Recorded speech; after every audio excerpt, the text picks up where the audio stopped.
Go ahead. All right, hello. So Brandon Williams, Product Success Manager for Sublime Systems, which pretty much means I interact with external stakeholders, whether they be engineers, contractors, ready-mix personnel, figure out what their needs are, and then bring them to the company internally to set product roadmaps and sort of performance targets for the company.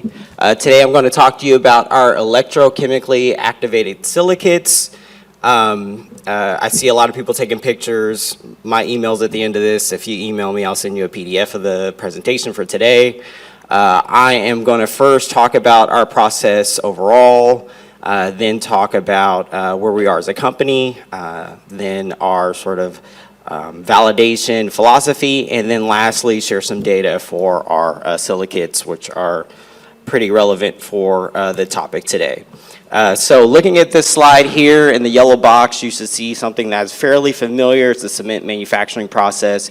You have limestone that is calcined using fossil fuels, and there's some CO2 emissions associated with that. I'm sure you've heard about that in a lot of the other presentations. Down in the bottom electric blue box below, you see an overview of the Sublime process, where we have an electrolytic process that you can use renewable energy, electricity, and a non-carbonate feedstock. Basically, you break that material down through extraction, and you are able to get the core components for sort of our outputs: a decarbonized lime, a reactive silica. You blend those two things together to get an ASTM C1157 cement that can then be stored, shipped in a bulk truck to a ready-mix plant that can then be transported to your job site to be used in concrete applications with a lower carbon footprint. So there's a lot of carbon avoidance with our sort of process. Just to drill down into that a little further in this slide, as far as feedstocks, we can use calcium silicate minerals. We also have an IETO grant to sort of build in a circular economy and try to make our process agnostic to feedstock.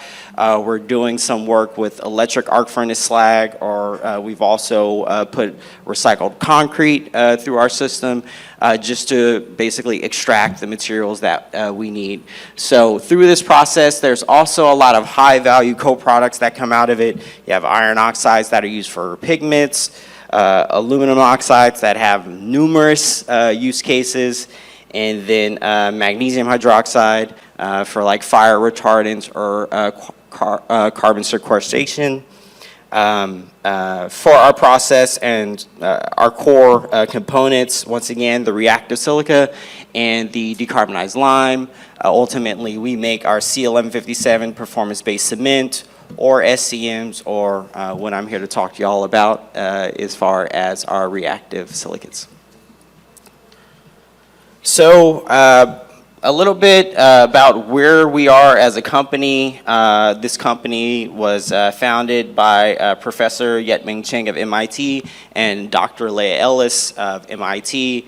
They basically saw with their illustrious careers in sort of battery technology and clean energy, hey, there's going to be a lot of clean energy on the horizon. How do you reinvent cement, or how do you make cement with an abundance of clean energy without the use of fossil fuels? So they did a proof of concept in the lab, creating a hydraulic cement at the gram scale. We've since then scaled to have a pilot plant in Somerville, Massachusetts, that is producing that is capable of producing 250 tons a year. It provides the bulk of the materials that we use for some of the pilot pours that we've been vocal about. In addition to that, we have a property in Holyoke, Massachusetts, where we're building our first commercial plant that will be capable of producing 22,000 tons a year, and it should be operational at the end of 2027. And then we're also doing some siding for a megaton facility. So our validation methodology is very pragmatic. We have R&D systems. We have our pilot plant that I mentioned. Ultimately, they're producing materials. We're doing some analysis on them, calorimetry, mortar testing, breaking cubes. Then we're doing some trial batches. If all of those things look good, we send those to a third party. Ultimately, they validate some of our testing for compliance. Then we ship out buckets to a ready-mix partner where they do three-point curves or benchmark testing. It looks good in the lab. Then we do a truck trial batch. That looks good. Then we ultimately do a deployment to get feedback from other stakeholders like concrete contractors. So then we bottle up all of that feedback and then we move it back to the front of the sequence and then we go through the same process. Our cement is something that's very much engineered and designed, and we're able to tweak it to try to fit the needs of the market. Typical to most SCMs that you blend in with cement, our materials have very good durability, so you're able to mitigate ASR and have high sulfate resistance and some other benefits. Beyond that, I mean, I'm a Sublime employee, so you can only trust so much of what I say about our product, but we do have outside sources and third parties that we ship our materials to sort of validate our claims, so we're not acting in sort of a vacuum chamber creating all of our data. Some of that is when I talk about ASTM C1157 compliance, we have a partner or a collaborator that we send our materials to that test them for compliance, one of them being American Engineering Testing. Secondly, for sort of our environmental claims, we do some work with screening LCA, so with Climate Earth, we did a screening LCA for our cement. We can't yet generate an EPD. We won't be able to do that until our Holyoke facility because your facility has to be operating under certain conditions for a continuous amount of time, and that's not what our pilot plant is designated to do. And then lastly, we have an SDS for all of our materials. SDSs are pretty standard. People need to know what to do when they use and handle your materials. Our materials should be handled in the same manner as OPC. They're equivalently, if not less hazardous than OPC. And we have an SDS for all of our materials, so like that's pretty common practice.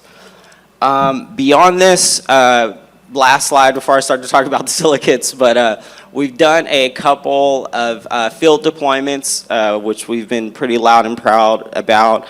It's very important to scale your material beyond the lab. If anybody has done lab trials and then done field trials, as you scale the materials, they do behave differently. So we've done a couple deployments, a little bit of work with Don Davies and Climate Works where we had, he did 2 case studies on 2 of our deployments, so there's a little more information there, or you could ask me afterwards and I could share some information. But there are a couple different C1157s on the market. You have Ozinga doing really great work with Minroads. You also have Secrete, so I think this is a growing space and we're rooting for all sort of C1157 or performance-based cements coming down the pipeline. So now for our electrochemically activated cement, they are engineered to be very reactive and very durable. So just like other SCMs, they're able to mitigate ASR, increase sulfate resistance. They also, through our process, you're extracting things in their purest form, so they almost have like a very light appearance. If you blend them into concrete by replacement of cement, they actually make it a very lighter color, so that may be something that's aesthetically pleasing for architects. There is a very high silica content, less than a silica fume, but more than a fly ash if you look at the ternary graph to the right, or chart to the right. Beyond that, our materials are very reactive. I think last year in the smaller 240 committee, I had a presentation in New Orleans, and we only had our first generation data. Since then, it's pretty cool to sort of be able to share like, hey, we've done some improvements on the overall performance of the material to make them faster reacting and overall reacting based on this R3 data.